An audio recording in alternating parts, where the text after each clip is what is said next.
What up, Tubbo? Tubbo!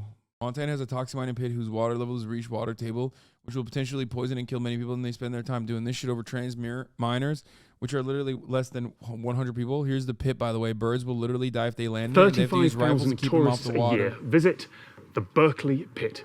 A century ago, this was called the richest hill on Earth. It was the Anaconda Copper Mine in Butte, Montana. It's not rich anymore, and it's not much of a hill. In the 1950s, the mine changed from digging underground tunnels that followed particularly rich veins of copper to just excavating everything, turning the hill into an open pit on a scale that is difficult to convey on camera. There were whole neighborhoods destroyed to make way for this. It is a mile wide and so deep that you could fit the new One World Trade Center standing upright in it. Or at least you could if the pit wasn't halfway filled with toxic dilute acid. It kills any birds that land in there for too long. In 2016, thousands of geese died in one night after a snowstorm forced them down there. The team here let me get a little bit closer than the tourists do. Some studies were done to try to figure out how long a bird can withstand sitting on the pit water. And those studies found that it's up to 18 hours. 6,000 to 7,000 birds come through and utilize the Berkeley Pit as a resting stop per year. We're on the overlap of two major flyways, so it's to be expected. Could you tell me what that was? So that's a propane cannon. We have them on timers and they run 24 hours a day, 7 days a week, hopefully deter the birds from ever considering landing on the water of the Berkeley Pit to begin with. If the birds land, we have a crew of personnel that observes from this shack on the hour. They log them and then attempt to haze them off. The go-to is high-powered rifles. You have that ability to hit very close to the birds from a very far distance away. And it's not so much the boom as you would expect that scares them, but it's the projectile hitting the water, creating a large splash, and that's what usually does it. And in the case that we know a large flock of birds is coming, we can have continual fireworks to deter the birds from entering the pit area. Dude, this is the most American solution I've ever seen, dude.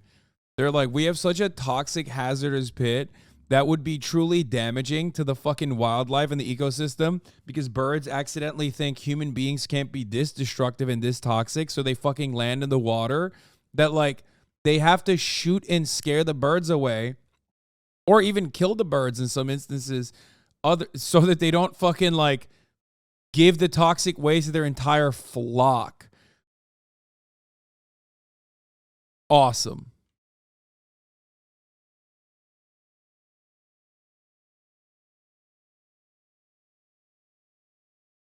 Almost all of them. Yeah, we are over 99% effective. There's around 10,000 miles of mine shafts and tunnels under the city of Butte. That's not an exaggeration. 10,000 miles.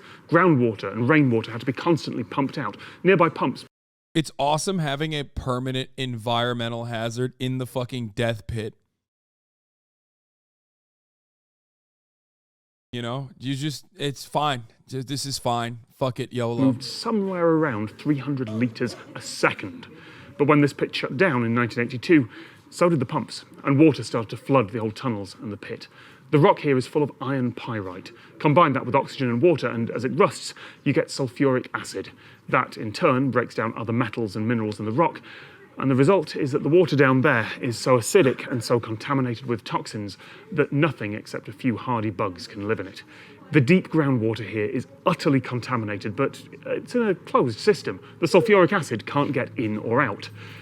For now, because there's one more catch. Water is still flowing into the pit, and if it gets above a certain level, then the nasty stuff will start to leak out. So down here, we're at the Berkeley Pit pump station. Right now, the Berkeley Pit is the sink or the sump, like a hydraulic control for the system. So what we're doing here is we're pumping, treating, and discharging water from the system. And this includes bringing Berkeley Pit water online and treating it through an existing water treatment plant. If the Berkeley Pit is not maintained, the protective water level would be reached in July of 2023. pH at one time was as low as about 2.2 or 2.3, currently up to about 4.1. The water that we'll be discharging from the site will be clean water, about 7 million gallons per day, 2,100 gallons per minute. Since 1982, the water level has been increasing in a neighborhood of about 6 to 7 feet. I think there's nothing wrong with this, you know? Have a little bit of fun, guys. Have a little bit of fucking fun. You know what I mean? I don't get it, you know? Who knows what kind of cool mutations might happen to the pregnant mothers that drink this water. I don't get it. It's Montana. Let's have some fun, you know? Montana.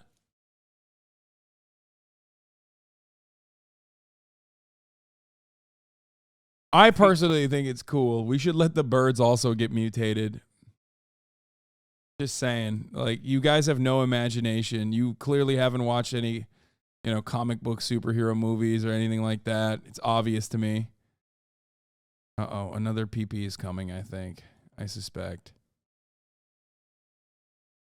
Bro, she fucking hates that plaque.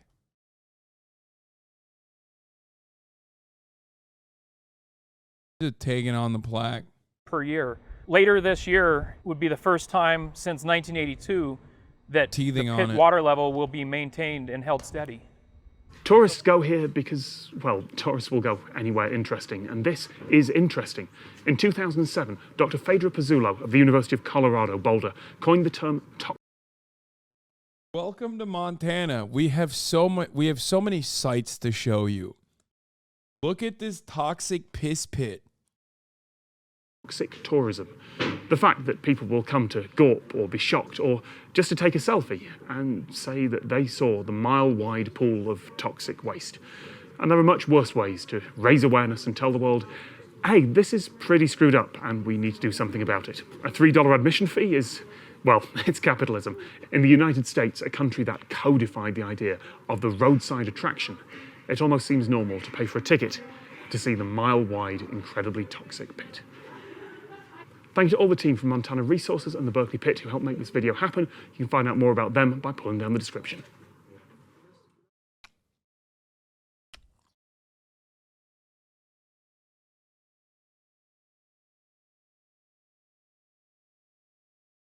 I love that.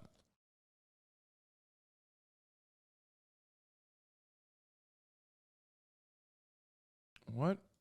Something we should talk about? You want to know what the end game of Republicans is? Then we need to talk about the Convention of States. For the last few months, I have been... No, we're not talking about this. I don't know. I don't like that.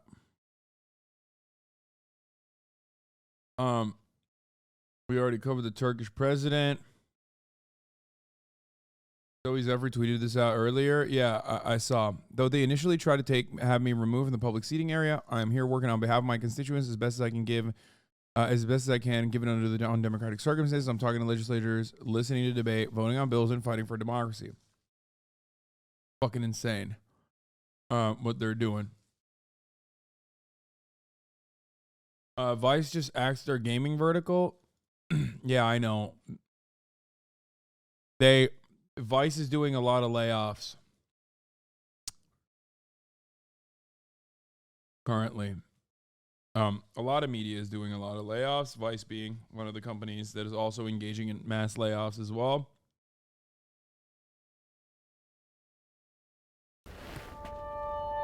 This is the bird shot guy. Every round in this rifle could save a bird's life. The splash of the bullet scares migrating species off this mile-long toxic lake in Montana.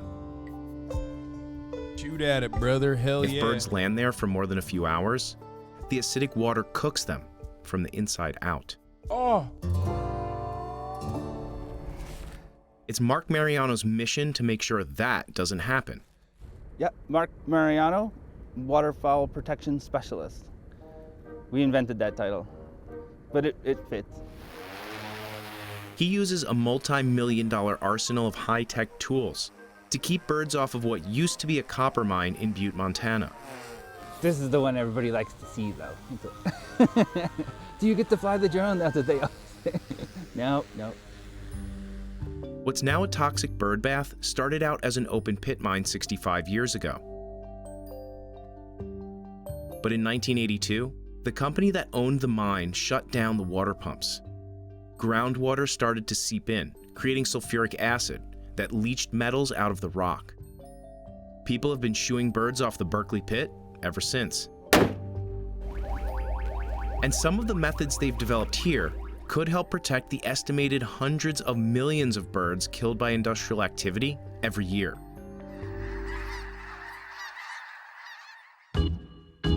Snow geese, avocets, and grebes are just a few of the species that stop in Butte on their journey north in spring and south in fall. And Mark loves them all. And your widgeon, teal. I mean, I dream, sleep, eat, and poop, ducks. We obviously went over the top with the wildlife decor. My mom bought me this one and I told her it was stupid, and now I love it. But the sounds that repel birds are more unnatural. So we're gonna move it over. Kyle likes the There we bird go. sounds. Always when you're trying to talk. The first line of defense is 4 so-called wailers. They randomly play a series of alarms to annoy the birds. You can hear these things on a nice warm summer night all across Butte. And propane cannons hooked up to timers fire all day. They mimic gunfire, which a lot of the birds are scared of for obvious reasons. On special occasions, the birds might get their own private fireworks display. This is a kind of a last resort, or we know, something big would be coming. We've used them twice. One of Mark's favorite tools is meant for spotting the birds before they get wet. It's a $5,000 Swarovski scope. But after nearly 4 years on the job, he can usually spot them with the naked eye. Can you see them? No. I'm going to keep laying on them because if we can keep them from landing, that's always the best. HQ is this small hut, along the same ridge where the mine's dispatcher used to direct trucks. They call it the Bird Shack. We've discussed renaming it something more professional sounding than Bird Shack, but it's become such kind of a colloquial term that we kept it. During peak season, someone like Mark comes up here every hour to do what they call hazing. That's the technical term for annoying birds that land on the pit, so they fly away. We got a group coming in. 1, 2, 3, 4, 5. And it looks like more shovers. So there's 33. 2, 3, 43. When they first started scaring off birds 30 years ago, their only tools were a rifle and a clip. Guys, I mean, people say capitalism doesn't create innovation, but look at the wonderful job that this has provided for this man. You know what I mean? Without capitalism, you wouldn't have this level of toxic waste, and therefore you wouldn't have guys having to shoo the birds away from the toxic waste in order to stop them from potentially cooking themselves from the inside due to the acidity. Board. They didn't even have heat during the long Montana winters. For the most part, it worked. Even if the miners' records looked like a real-life game of duck, duck, goose. That changed in 2016. Snow geese migrate through Montana every year, but that November, an estimated 60,000 of them landed on the pit. Essentially, the entire snow goose population of our flyway came overnight, hit a nasty storm, and ended up using the worst rest stop that they possibly could. This could be myth now, but they shot the gun so many times the barrel essentially curved because it got too hot. About 3,000 birds died in a matter of days, according to the U.S. Fish and Wildlife Service. Those guys choke up when they, a burly miner talking about coming out here and seeing, thousands of snow geese on there. After that, the companies working to clean up the pit brought in experts to devise a more scientific approach. The researchers discovered that the pit attracts over 50 bird species, not just ducks and geese. The companies invested hundreds of thousands of dollars into fancy high-tech tools, but many didn't work. it turns out that each kind of bird responds differently. With each of the technologies, as well as the simple stuff, a combo of them can help sometimes. And then usually one will pick up where the other leaves off. The aerial drone is most effective when birds land on ice or the shore, where there's a risk a bullet could ricochet. Mark's high-powered laser works well on American coots and other species that like to migrate at night. In 2016, they custom-built drones just for the pit. Early prototypes combined 3D printed parts with boogie boards and kid-sized kayaks. So they're at your 10 o'clock. Today, technicians use a remote control to operate what they call the water dog. Here's the group. Oh, they probably went out of your view to the left a little bit now. Sometimes the boat gets the birds to lift off. Then a rifle shot gets them to fly away. This new and improved suite of tools has a near-perfect record of keeping birds off this deadly human-made mess. Successful programs like the one at the pit are more important than ever. Nearly a third of North America's bird population has disappeared since 1970. Mining is to blame for destroying habitat. I was about to but say, please talk about the toxic waste. I'm glad that we're almost done with the video and they're finally being like, here's why they have to do this goofy thing. Like, I was waiting. I was like, okay, will they say it? Will they say why this has to happen? Some cleanup efforts have worked, just not always in the way people expect. For a prime example of that, you need to travel about 20 miles downstream. Every year, hundreds of thousands of birds stop here, the Warm Springs Wildlife Management Area. It's where researchers Stella Kaposha and Gary Swant come to count birds. Oh, we've got some American habitats. These scientists helped design the pit's upgraded protection program. The reports that we do here on Mondays and Wednesdays are posted in the bird shack, so these miners have a good predictive instrument of what might be in the pit. So here's a cinnamon teal that you probably haven't seen one of those yet this year. During peak season, Gary's grandson also helps with the count. We'll usually peak at like 50,000, 60,000 birds in the valley, and those are long days. Those are like 10-hour days. The team comes to Warm Springs because it's a biodiverse haven that has hosted more than half of Montana's bird species. But just like the Berkeley Pit, it was created by humans. This is a constructed area that now has then turned into a preserve for the wildlife. In 1908, a flood washed mining waste from Butte into local waterways. It killed fish and made the water unsafe for humans.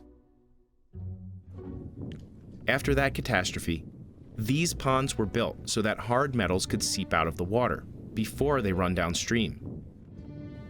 Giant hoppers neutralize the water with lime. That keeps things clean and safe enough for wildlife. So the event happened in a single month in 1908, and here we are still getting it cleaned up. Feels wonderful because we can correct the problems of the past. Experts caution that it's impossible to erase over 100 years of mining pollution. But with people like Gary, Stella, and Mark on the job, the future for Montana's birds might be looking up. But not if you're a wild turkey. I am by no means a seasoned turkey hunter, so this is my very first. But we saved everything. Mark takes pride in not letting anything go to waste. We made it real traditional, like a chicken noodle soup. It's even gluten-free, if you can believe that. Has anyone ever pointed out to you the irony of the fact that your entire job is to keep wild birds safe and you go hunting? I'm a big waterfowl hunter as well, and what that has taught me about protecting the waterfowl at the pit is just priceless. I wake up without an alarm every morning, and I'm, happy to go, literally rescue birds. And most days you walk home, with your head held high.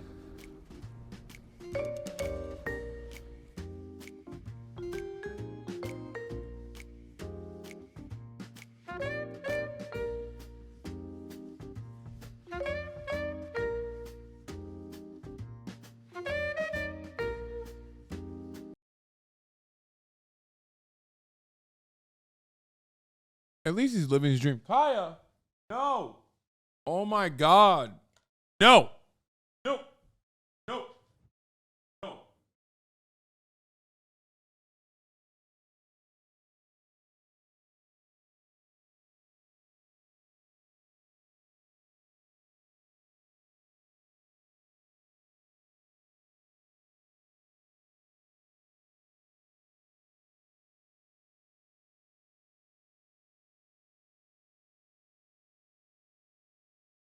Oh my God.